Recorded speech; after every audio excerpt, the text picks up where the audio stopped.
scanning technique ကိုကြွကြွကြင်သုံးပြရမယ်ပေါ့နော်ကျွန်တော် ပန်းနိုင်ရဆိုကြတော့ဒါအမှတ်ပြပဲပေါ့လေဆိုတော့ဒါဘယ်လိုမျိုးအဓိကပြင်ဆင်ခဲ့လဲအပိုင်းက test 1လား test 2လားဘယ်တစ်ခုကအကြောင်းသားအများစုအတွက် challenging ပိုဖြစ်တယ်လို့ထင်လဲ 2 1 go Okay ဒါအောင်ခင်မင်္ဂလာပါ ဟုတ်ကဲ့ဆရာပြောပြမိပါပါဗျ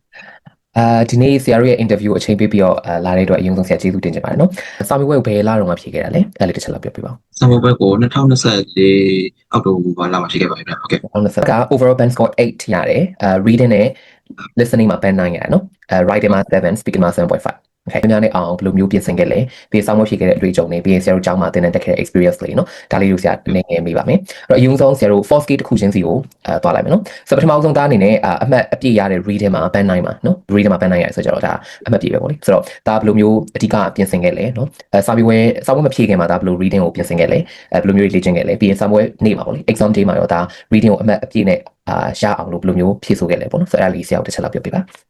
reading အပိုင်းမှာဆိုလို့ရှိရင်တော့ပေါ့နော်အရေးကြီးဆုံးကတော့ reading မှာဟိုမေးတဲ့ question types တွေနဲ့ familiar ဖြစ်ဖို့လိုရတယ်အဲ့ဒီ question types တွေကဟိုအဖြစ်ပြန်စာပိုက်ထဲမှာအဖြစ်ပြန်ရှာတဲ့အချိန်မှာဟို order alike အဖြစ်ရှာတွေ့မှာလားဒါမှမဟုတ်ကြောက်တော့ရှာမှာလားဆိုတာကိုသိဖို့လည်းအရေးကြီးပေါ့နော်အဲ့ဒါကြီးဒီမှာအဖြစ်ရှာတဲ့အချိန်ပို့ဖို့လွယ်ကူမှာဖြစ်တယ်ပြီးလို့ရှိရင်နောက်ထပ်အရေးကြီးတာကျတော့ skimming နဲ့ scanning technique ကိုကြွကြွကြင်သုံးပြရမယ်ပေါ့နော်ကျွန်တော်တို့ IELTS exam မှာဆိုလို့ရှိရင် reading ကို passage အစားအဆုံးဖတ်နိုင်မဟုတ်တဲ့အတွက်ကြောင့်အရေးကြီးတဲ့အပိုင်းတွေကိုသိဖို့လိုအပ်လိမ့်မယ်အဲ့ဒီအတွက်ကြောင့်ကျွန်တော်တို့ skimming နည်းနဲ့ဆိုလို့ရှိရင်ပေါ့နော်ပထမဆုံးစာပိုက်နဲ့နောက်ဆုံးစာပိုက်ကိုပြေဆုံးခံမယ်ပြီးလို့ရှိရင်အလျားစာပိုက်ဒီမှာဆိုလို့ရှိရင်ပထမဆုံးစာကြောင်းနဲ့နောက်ဆုံးစာကြောင်းလို့ကိုပြင်ဆင်ရပြီးအဓိကပြောချင်တဲ့အကြောင်းအရာလောက်ကိုဟိုနားလည်နိုင်တယ်ပေါ့နော် scanning မှာဆိုလို့ရှိရင်တော့မိကုန်းမှာရှိတဲ့ဒီ keywords တွေကိုရှာထုတ်ရမယ်ပြီးလို့ရှိရင်အဲ့ keywords တွေကိုဟို passage မှာတော့ပြန်ပြီး scan လုပ်ပြီးတော့အဖြေကိုပြန်ရှာရမယ်ပေါ့နော်အဲ့ဒီ technique တစ်ခုကတော့အရေးကြီးတယ်ပြီးလို့ရှိရင်နောက်အရေးကြီးတဲ့တစ်ခုက practice နည်းနည်းလောက်ပြောရမယ်ပေါ့နော်ဒီ IELTS official စာအုပ်မှာရှိတဲ့ passage တွေနဲ့ practice လုပ်ရင်ပို့ပြီးတော့ကောင်းနိုင်မယ်ပြီးလို့ရှိရင်ကို weak ဖြစ်တဲ့ question types တွေမှာဘယ်လိုမျိုး improve လုပ်ရမလဲဆိုတော့ဟိုသိဖို့အတွက်ပေါ့နော်ကိုအမားတွေကိုဘယ်လိုမျိုးဒီနောက်တစ်ခါမမအောင်လို့ဘယ်လိုမျိုးပြန်လဲပြီးတော့ပြင်ဆင်တင်တယ်ဘယ်လိုစဉ်းစားတွေးခေါ်ပုံတွေကိုပြန်လဲပြောင်းတင်တယ်ဆိုတော့လည်းသိရှိဖို့ကြိုးပါတယ်ခင်ဗျဟုတ်ကဲ့okay အဲ့တော့တပ်ပြသွားတဲ့ထဲမှာဆိုအဓိကscanning ဘယ်အချိန်မှာဘာလုပ်ရမလဲဆိုတာသိရမယ်ပေါ့နော် okay အဲ့တော့လေဆရာနောက်တစ်ခုသိချင်တာကဒါဒီ personal experience ပေါ့နော်အရာဒီ reading question type တွေအများကြီးထဲမှာဘယ်လို question type တွေတာအတွက်အဓိကchallenging ဖြစ်စေခဲ့လဲเนาะဒါအဲ့ဒီ question type တွေကိုကောင်းကောင်း handle လုပ်နိုင်အောင်ဒါဘယ်လိုမျိုးပြင်ဆင်ခဲ့လဲပေါ့အဲ့ဒါလေးတစ်ချက်လောက်ပြောပြပါအဓိကကျွန်တော်တို့အခက်ဆုံးဖြစ်ခဲ့တာကတော့ machine information ပေါ့နော် machine information ကဟိုရှားတဲ့ဟာလည်းများတယ်ပြီးလို့ရှိရင်တွဲရတဲ့ information ကတကယ်များပြီလို့ကျွန်တော်အစပိုင်းမှာတော့ကောင်းကောင်း handle မလုပ်နိုင်ခဲ့ဘူးပေါ့နော်ဒါပေမဲ့ခဏခဏ practice လုပ်တယ်ပြီးလို့ရှိရင်ဘယ်လိုမျိုးဒီ Bitcoin type ကိုဟို approach လုပ်ရမလဲဆိုတော့ဟိုကောင်းကောင်းသိရှိနားလည်ခဲ့တဲ့အတွက်ကြောင့်ဟိုအမှတ်ပြချခဲ့တယ်ပေါ့နော် okay okay all right အဲ့တော့question type တစ်ခုချင်းစီအလိုက်သုံးရမယ့် reading strategy တွေတခြားသိရင်တော့ဒါအဆင်ပြေနေဖြေနိုင်မှာပေါ့လေနော်ဟုတ်ပါပြီကဲအဲ့ဒါဆိုရင်ဆရာတို့နောက်ထပ် skill တစ်ခုသွားရအောင်နောက် skill တစ်ခုကကျတော့ဒါဒီ writing ပေါ့နော်ဆိုတော့ writing မှာဒါ band 7ရခဲ့တယ်ဆိုတော့ writing ကတော့ဆရာတို့အားလုံးသိတဲ့အတိုင်းပဲ 4 skill ထဲမှာဆိုရင်ကျောင်းသားအများစုကြောက်ကြရပေါ့နော်ပြီးရင်band 7.5ကျော်ကိုလည်းခက်တယ်ပေါ့လေနော် writing မှာကျတော့အဲ့တော့writing မှာဆရာတို့ test 1 test 2နှစ်ခုရှိတဲ့နေရာမှာဒါအနေနဲ့ဒီစပြီးတော့မှဒီ IELTS ကိုပြင်ဆင်ခဲ့တဲ့အချိန်မှာဒီ writing နဲ့ပတ်သက်လို့ဒါဘယ်လိုမျိုးအခက်အခဲတွေကြုံတွေ့ခဲ့ရလဲเนาะwriting မှာဘယ်လိုမျိုးအစိတ်အပိုင်းတွေကဒါအတွက်အဓိကစိန်ခေါ်မှုဖြစ်ခဲ့လဲပေါ့နော်အဲ့ဒါတွေကိုဒါစူးစမ်းပြင်ဆင်ခဲ့ပုံနေเนาะတကယ်စာမေးပွဲနေ့မှာရောဒါရဲ့ဒီ writing နဲ့ပတ်သက်လို့ exam experience ကဘယ်လိုမျိုးရှိလဲပေါ့အဲ့တော့ဆရာတို့အဲ့ဒီနှစ်ပိုင်းနဲ့ပတ်သက်ပြီးမှပြောပြပါ okay writing အပိုင်းမှာဆိုတော့ကျွန်တော်အားနေဆိုဖြစ်ခဲ့တယ်ပေါ့နော်ဘယ်လိုပြီးတော့လေ IELTS writing test 1နဲ့ test 2ကကြတော့ကျွန်တော်အရင်တော့အကြောင်းမှာဖြေခဲ့တဲ့ essay ပုံစံအနေနဲ့မတူတာကြောင့် format မတူတာကြောင့်တော်တော်အခက်အခဲရှိခဲ့တယ်ပေါ့နော်ဒါပေမဲ့ကျွန်တော် test 1 test 2ကိုဒီ teacher ဆုံးမှာတက်ပြီးတော့ဘယ်လိုမျိုးဒီ text တွေဘယ်လိုမျိုး approach လုပ်ရမလဲဘယ်လိုမျိုးမိကုန်းတွေကိုဟိုအပြည့်အစုံပြရမလဲဆိုတော့သိအောင်လုပ်ခဲ့တယ်ပြီးလို့ရှိရင် practice များလုပ်ခဲ့တယ်ပေါ့နော်အဓိကအဖြစ်ကျွန်တော်ထပ်ပြောချင်တာကတော့ဒီ writing မှာအမေးများလေးရှိတဲ့ topics တွေပေါ့နော်ဥပမာ technology တို့ education science geography အဲ့လိုမျိုး topics တွေ alike ပေါ့နော်ကျွန်တော် knowledge တွေများလို့ဆိုပြီးတော့ဒီ website တွေမှာတော့စာဖတ်တာပဲဖြစ်ဖြစ်ဒါမှမဟုတ်ဒီဟို BBC learning English ကနေပဲဒီ vocabulary တွေကိုတွားပြီးတော့ကောင်းတော့တွားကြည့်ပြီးတော့ပြန်လဲအသုံးချပဲဖြစ်ဖြစ်လုပ်ခဲ့တယ် exam day မှာဆိုရင်လည်းကျွန်တော်ခံမှန်းထားတဲ့အတိုင်းပေါ့နော်ကျွန်တော် topic က advertisement နဲ့ပတ်သက်တဲ့ SEO test မှာဖြေခဲ့ရတယ်ပေါ့နော်အဲ့တော့ကျွန်တော်ကောင်းကောင်းဖြေနိုင်ခဲ့ပါတယ်ဟုတ်ကဲ့okay တော့ဒါပဲတော့အဲ့ထဲမှာဆရာတခုစီထားမိတာကဒါ extensive vocabulary practice တာလုပ်ခဲ့တယ်ပေါ့လေwebsite တွေပြီးလို့ရှိရင်တခြား articles တွေကနေတာဖတ်ပြီးတော့မှစလုံးလေးတွေဒါ reference လုပ်တယ်ပေါ့နော်ဆိုတော့အဲ့ဒီဟာလေးကလူတိုင်းလုပ်တဲ့လို့ဆရာထင်တယ်နော်ဘာလို့လဲဆိုတော့ဟို vocab IELTS vocab ဆိုပြီးတက်ကြီးလေ့ကျင့်လို့ရှိရင်ပို့ပြီးတော့မှပြင်မယ်လို့ထင်ရတယ်နော်အဲ့လိုမျိုးပဲနဲ့ extensive activity လေးလုပ်ရင်တော့ကိုယ်လည်းပို့ပြီးတော့ relax ဖို့ဖြစ်တယ်ပြီး reading အတွက်လည်း experience ရတာပေါ့လေ okay ဟုတ်ပါပြီအဲ့တော့ဆရာတခုထပ်ပြီးတော့မှမေးချင်တာကဒီ test 1နဲ့ test 2နှစ်ခုမှာတားရဲ့ဒ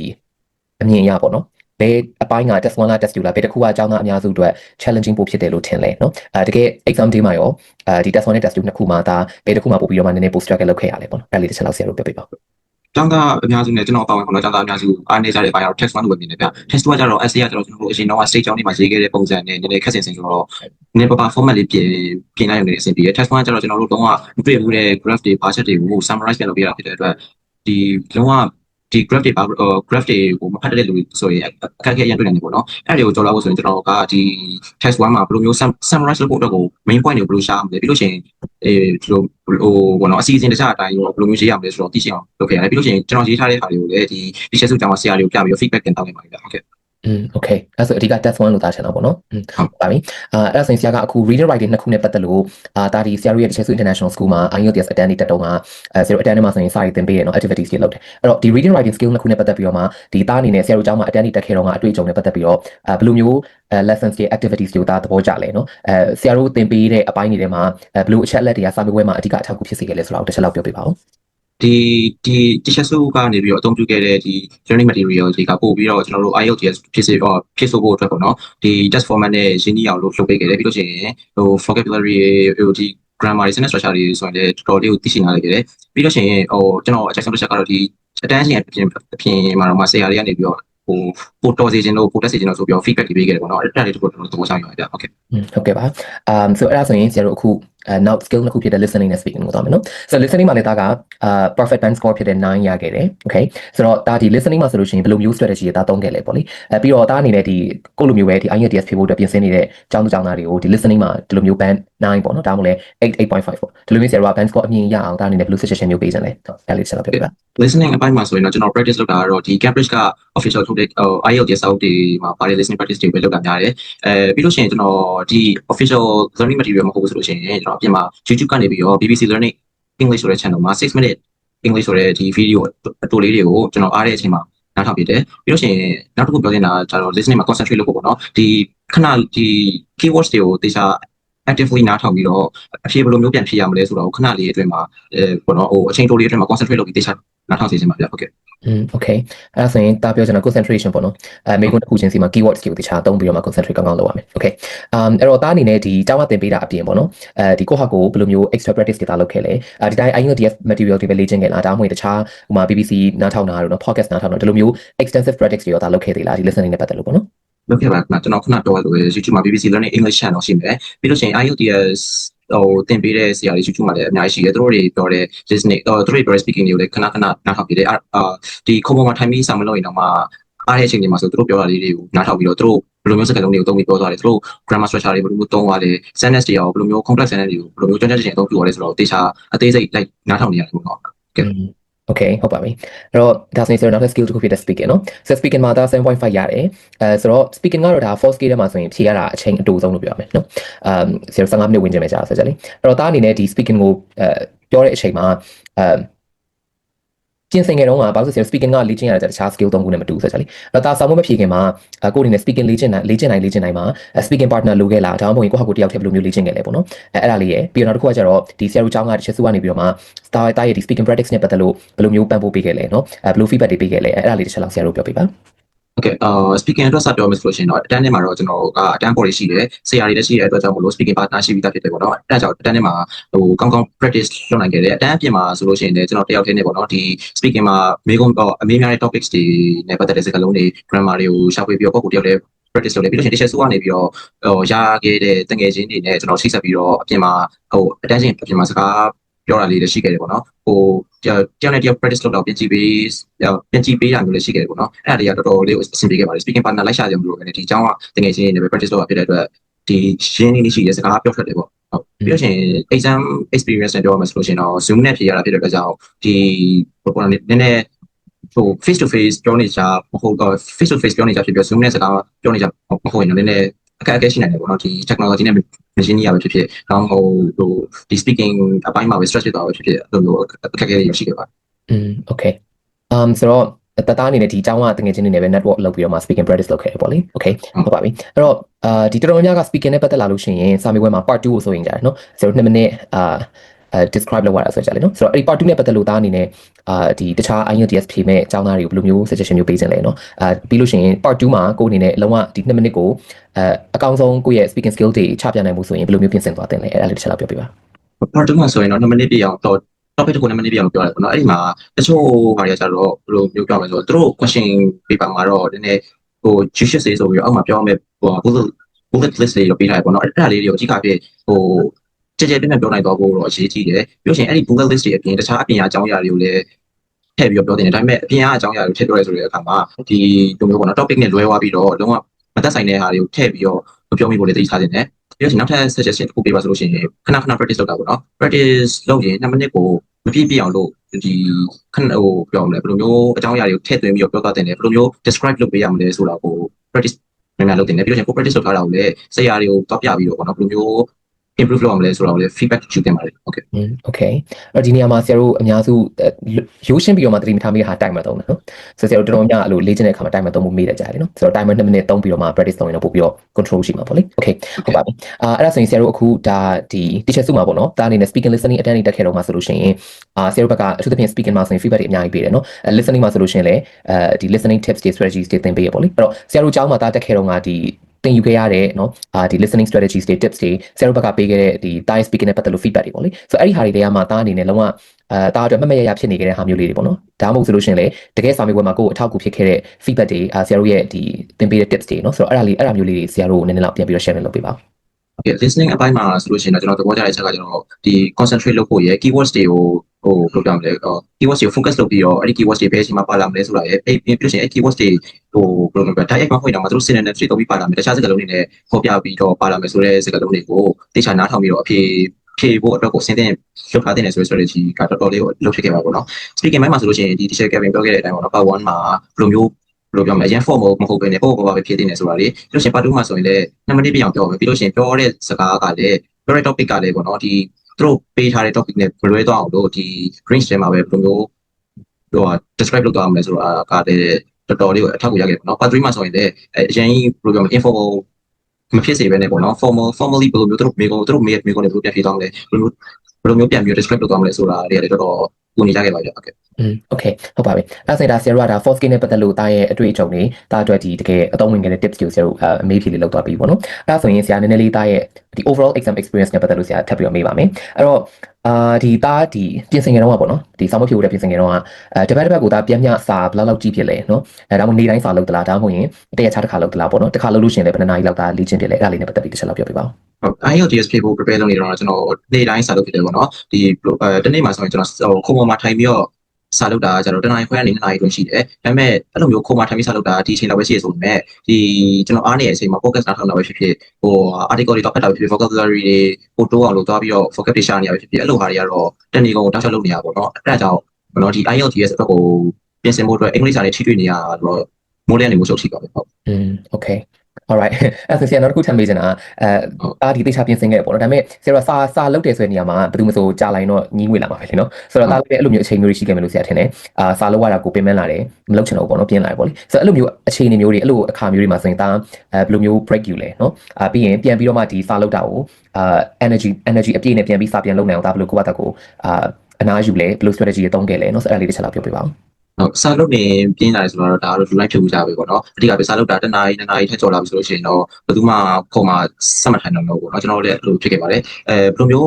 းပြန် handle လုပ်ခဲ့လဲဆိုရင်တော့ဒီစာလုပ်ရတာညီးဝေးလာပြီဆိုလို့ရှိရင်ခဏလောက်နားယူလိုက်တာကောင်းတယ်ပေါ့နော်အရင် push ပြီးတော့စာရေးပဲတောက်လျှောက်အတင်းလုပ်နေကြတော့အဆင်မပြေဘူးလုပ်နေစာရေးလည်းဖတ်မိမှာမဟုတ်လို့ကောင်းထဲမှာလည်းကြံခဲ့မှာမဟုတ်ပေါ့နော်အဲ့ဒါကြောင့်ခဏလောက်နားယူတင်တယ်နားယူတင်တယ်ဆိုတဲ့အချိန်မှာလည်းဟိုတခြားမဟုတ်တာတွေလုပ်တာတဲ့စာလို့ရှိရင်ဟိုကောင်းလုံးဝအနားပေးမဲ့ဟာမျိုးပေါ့နော်လုံးဝrelax ဖြစ်မဲ့ဟာမျိုးလုပ်တင်တယ်ဥပမာဟိုခဏလောက်အိတ်တာပဲဖြစ်ဖြစ်ဒါမှမဟုတ်လေကောင်းလေးတာဖြစ်ချူပါပဲဖြစ်ဖြစ်အဲ့လိုမျိုးလုပ်တင်တယ်အဲ့လိုမျိုးခေါင်းရမ်းစားတဲ့ဒီ game တွေကိုကြတော့ solve ဖို့ track မှမပေးဘူးပေါ့နော်သူတို့အဲ့လိုမျိုး game တွေ solve လိုက်ပြီဆိုလို့ရှိရင်စာမှာလေးပြန်ပြီး concentrate လုပ်နိုင်မှာမဟုတ်တော့ဘူးပြီးလို့ရှိရင်အနားယူပြီးလို့စာပြန်လုပ်တဲ့အချိန်မှာလေကိုဘယ်လိုပြောမလဲကြံခဲ့တဲ့နေရာကနေစာလုပ်တယ်ဆိုတာထက်ဟိုဘယ်နေရာမှာပြီးသွားလဲဆိုတာကိုနည်းနည်းပြန်ပြီးတော့ warm up လုပ်ပြီးမှကိုလုပ်ချက်ရှိအောင်ဆက်လုပ်တင်တယ်ပေါ့နော်ဟုတ်ကဲ့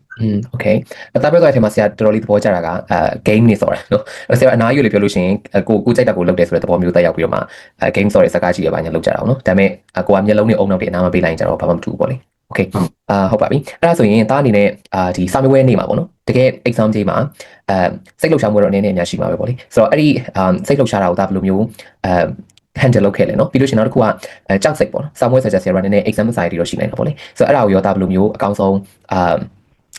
တိုင်တွဲခဲ့လဲเนาะတာရဲ့စိတ်ခံစားချက်တွေကိုစာမေးပွဲနေ့မှာအရင်ကြီးover emotional မဖြစ်အောင်ဒါဘယ်လိုမျိုးကိုယ့်ဘာသာကို deal လုပ်ခဲ့လဲပေါ့အဲ့ဒါလေးတစ်ချက်လောက်ဆရာတို့အတွေ့အကြုံလေး share လုပ်ပေးပါ ဟုတ်ဆောင်းဝဲဖြေကန်ဒီစိတ်လှုပ်ရှားဖြစ်တယ်ဆိုတော့ဒါတော့ပုံမှန်ပဲပေါ့နော်ဒါပေမဲ့အဲ့ဒီစိတ်လှုပ်ရှားတဲ့ခံစားချက်ကိုထိထုတ်တာအရေးကြီးတယ်အဲ့ဒီစိတ်လှုပ်ရှားတဲ့ဒီ exciting ဖြစ်တဲ့ဆိုတော့စိတ်ကနေပြီး anxious ဖြစ်ပြီးတော့ self sabotage မဖြစ်အောင်လို့စိတ်ကိုတရားထိထုတ်တင်တယ်ဥပမာကိုယ်ကစိတ်လှုပ်ရှားတာစိတ်လှုပ်ရှားဘူးဒါပေမဲ့စိတ်လှုပ်ရှားနေရနေပြီးတော့ငါဆောင်းဝဲမှာအမှကောင်းရပါမလားဆောင်းစားတရားဖြေနိုင်မှာမလား concentrate လုပ်နိုင်မှာမလားဆိုပြီးတော့အဲ့လိုမျိုး negative thinking ပဲရောက်သွားပြီဆိုလို့ရှိရင်ကြတော့မကောင်းတော့ဘူးစာမှာလည်း focus လုပ်နေမှာမဟုတ်လို့ exam performance ကြောက်ပါမယ်ပေါ့နော်အဲကြောင့်ကိုစိတ်လှုပ်ရှားပြီဆိုလို့ရှိရင်အဲ့စိတ်လှုပ်ရှားတဲ့ခံစားချက်ကို confidence အနေနဲ့ပြောင်းလဲဖို့အရေးကြီးတယ်ငါဒီဆောင်ဝဲကိုဖြေတော့မှဒီဆောင်ဝဲမှာငါအမှကောင်းကောင်းရလိမ့်မယ်ဖြေနိုင်လိမ့်မယ်ဆိုတော့စိတ်ကလေးအဖြစ်တို့ပြောင်းလဲတင်တယ်ပေါ့နော်နောက်တစ်ခုကကြတော့ကျွန်တော်အကြံပေးချင်တာကဒီဆောင်ဝဲတော့ဖြေရဆိုတဲ့ဟာမှာ British Council မှာကျွန်တော်ဖြေခဲ့ရပေါ့နော်အဲဒါကြောင့် exam environment နဲ့ကျွန်တော်ရင်းနှီးရှိအောင်လို့ဆိုပြီးတော့မနက်အစောကြီးကလေးကကျွန်တော်ကဒီ British Council မှာတွားနေခဲ့တယ်ပြီးလို့ရှိရင်သူတို့ campus တစ်ခုလုံးကို social media ရောက်ခဲ့တယ်ပြီးလို့ရှိရင်သူတို့စီမှာရှိတဲ့ဝန်ထမ်းတွေနဲ့လည်းပေါ့နော်ဒီလိုစကားပြောပြခဲ့တယ်ပြီးလို့ရှိရင်တခြား exam ဖြေမဲ့လူတွေနဲ့လည်းစကားပြောပြတယ်ပေါ့နော်ဘယ်လိုမျိုးဒီ IELTS ဆိုဘယ်လိုမျိုးပြင်ဆင်ခဲ့တယ်ပြီးလို့ရှိရင်ဖြေပြီးရောဘယ်နိုင်ငံတွေတော့စိတ်ကူးထားလဲပေါ့နော်အဲ့လိုမျိုးတွေပြီးတော့ပေါ့နော်စိတ်လှုပ်ရှားမှု short term ဟုတ်ကဲ့okay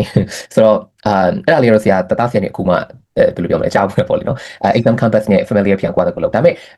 အဲ့ဒါကဒါအခုပြောတော့မှဆရာပြန်ပြီးစဉ်းစားမိတာတကယ်အထောက်အကူဖြစ်နိုင်တယ်ပေါ့လေဘာလို့လဲဆိုတော့တော်တော်များမရောက်ဘူးတဲ့နေရာအသစ်ဆိုရင်စာမေးပွဲမှာမဟုတ်ဘူးပေါ့တခြားပါပဲလုပ်လို့ပေါ့လေနေရာအသစ်ဆိုရင်နည်းနည်းစိတ်လှုပ်ရှားလိုက်တာဆိုကြလေနော် okay ဟုတ်ပါပြီအဲ့တော့နောက်ထပ်မေးခွန်းတစ်ခုအနေနဲ့ကကြတော့ဒါအနေနဲ့ဒီစာမေးပွဲဖြေတဲ့အခါမှာ register လုပ်တဲ့အချိန်ကနေစပြီးတော့မှတကယ် exam day ကိုသွားတဲ့အချိန်မှာပေါ့နော်ဘယ်လိုမျိုး documents တွေအဓိကလိုလဲပြီးလို့ရှိရင်လုံးဝမဖြစ်မနေကိုယ်အနေနဲ့ပြင်ဆင်သွားရမယ့်စာရွက်စာတမ်းတွေနော်အဲ့ဒါတွေကဘာတွေဖြစ်မလဲအဲ့ဒါလေးတစ်ချက်လောက်ဆရာတို့ပြောပြပါregistration လုပ်တာကျွန်တော်ကဆိုတော့ passport နဲ့ပဲလုပ်ထားတာဆိုတော့ passport ကတော့အရေးကြီးရပေါ့ယူပါမယ်ဟိုပါတယ် national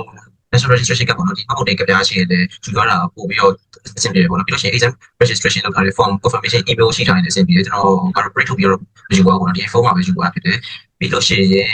ဒီ registration လုပ်တဲ့ဆိုတဲ့အချိန်မှာလည်းကျွန်တော်ကိုယ်တိုင်ကဟို registration မလုပ်တဲ့အတွက်ကြောင့်ဒီ teacher page ကနေပဲဒီ exam registration လုပ်ခိုင်းခဲ့တယ်ပေါ့နော်အဲ့ဒါလည်းတော်တော်လေးကိုရခဲ့ပါတယ်okay အဲ့တော့ဆရာတို့ exam registration လုပ်တော့ငါကိုတုံးခဲ့တဲ့ကိုရဲ့ identity ကိုပဲယူသွားမှာပေါ့နော် passport နဲ့လုပ်ခဲ့ရင် passport ကိုယူသွားမယ် NRC နဲ့လုပ်ခဲ့ရင် NRC ယူသွားမယ် okay ဟုတ်ပါပြီအဲ့တော့တားနေတဲ့ site area တွေဆိုရင်ရောတားက computer base နဲ့ဖြည့်ခဲ့တာလား paper base နဲ့ဖြည့်ခဲ့လား computer base နဲ့ဖြည့်ခဲ့တာဟုတ်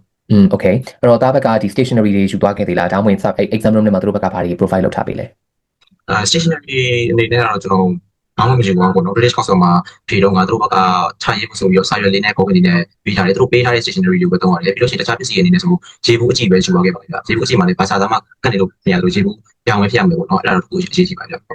okay ဟုတ်ပါပြီ all right အဲ့ဒါဆိုရင်ဒါဆရာတို့မေးတာလေးလည်းတော်တော်စုံသွားပြီဆိုတော့ဒါအနှစ်ချုပ်လိုက်မယ်ပေါ့နော်အဲ့တော့တားအနေနဲ့ကဒါဆောင်းမွေးမှာလည်းကိုယ်တိုင်လည်းအမှတ်ကောင်းနဲ့အောင်ခဲ့တယ်နော်ဒါပြင်ဆင်ခဲ့တာလည်းအများကြီးပဲပေါ့လေဆိုတော့အခုလည်းတားဘက်ကအများကြီး share လုပ်သွားပြီပေါ့အဲ့တော့နောက်ဆုံးအနေနဲ့တားဘက်ကဒီဗီဒီယိုကြည့်နေတဲ့IELTS ဖြေဖို့ပြင်ဆင်နေတဲ့သူတွေနော်ဒါမှမဟုတ်အခုမှ IELTS ကိုစလုပ်ဖို့အတွက်စဉ်းစားနေတဲ့သူတွေပေါ့နော်ဆိုတော့သူတို့တွေအတွက်ကိုတားဘက်ကဒီ IELTS exam နဲ့ပတ်သက်လို့တခုခုပေးခြင်းတဲ့အကြံဉာဏ်လေးပေါ့လေဆိုတော့အဲ့ဒါလေးတွေဆရာတို့ပြောပြပါကျွန်တော်ခုနပြောသွားတဲ့အချက်တွေလည်းတော်တော်လုံလောက်ပြီးလို့ရှိပါတယ်ဒါပေမဲ့အကျဉ်းချုပ်ပြန်ပြောပြမယ်ဆိုလို့ရှိရင်တော့ဒီ reading writing listening speaking session တစ်ခုချင်းစီကိုတည်တည်ချာချာတော်တော် practice လုပ်သွားတင်တယ်ပြီးလို့ရှိရင်ကိုအားနေတဲ့အပိုင်းတွေမှာကိုအားနေတဲ့နေရာတွေမှာဘယ်လိုမျိုး improve လုပ်အောင်တော့ဘယ်လိုမျိုး improve လုပ်အောင်လဲဆိုတော့သိထားဖို့လည်းအရေးကြီးတယ်နောက်တစ်ခုအရေးကြီးဆုံးကကျတော့ဒီ IELTS preparation ကိုကျောင်းတစ်ခုတက်ပြီးတော့ prepare လုပ်တာကဒီ self study ထပ်ပို့ပြီးထိရောက်တယ်လို့ပြောလို့ရတယ်ဗျကျွန်တော်တော့ဆိုလည်းဒီ teacher မှာပဲတက်ပြီးတော့ဒီ CR ရဲ့ကိုအနေနဲ့ feedback တွေရခဲ့တယ်ဒီ feedback တွေနဲ့ပဲ self improvement လုပ်ခဲ့ရတယ်တော်တော်အထောက်အကူရခဲ့တယ်အဲဒါကြောင့်ကျောင်းတစ်ခုတက်ဖို့တော့comment ပေးပါပေါ့နောက်တစ်ခုအနေနဲ့ exam မှာအရင်စိတ်မလှုပ်ရှားစေချင်ဘူးပြီးလို့ရှိရင် exam ဒီမှာလည်းစာတွေအရင်ပြုတ်သိပြီးတော့မလေ့လာစေချင်ဘူးပေါ့နော်စာဝဲဖြေခင်တောက်လျှောက်ကိုမှန်မှန်နေတိုင်းစာလုပ်သွားတင်တယ်စာဝဲနီးမှာpractice တွေပဲတောက်လျှောက်လုပ်တာတဲ့စာလို့ရှိရင်ကိုအားနေတဲ့နေရာလေးကိုပဲပို့ပြီးတော့ focus လုပ်တင်တယ်ဒီပြီးလို့ရှိရင် mock test တွေကိုလည်းကျွန်တော်တို့ဖြေထားတင်တယ်ပေါ့နော်အဲ့ဒါတွေကတော့အရေးကြီးအောင်ဖြစ်နေတာokay ဟုတ်ပါပြီအဲ့တော့ဒါကတော့ဆရာတို့ရဲ့ဒီနေ့ interview လေးတော့လောက်ပါပဲပေါ့နော်အဲ့တော့တားအနေနဲ့အချိန်ပေးပြီးတော့မှဆရာတို့ interview လာဖြစ်ပြီးတဲ့အတွက်လည်းကျေးဇူးအများကြီးတင်ပါတယ်နော်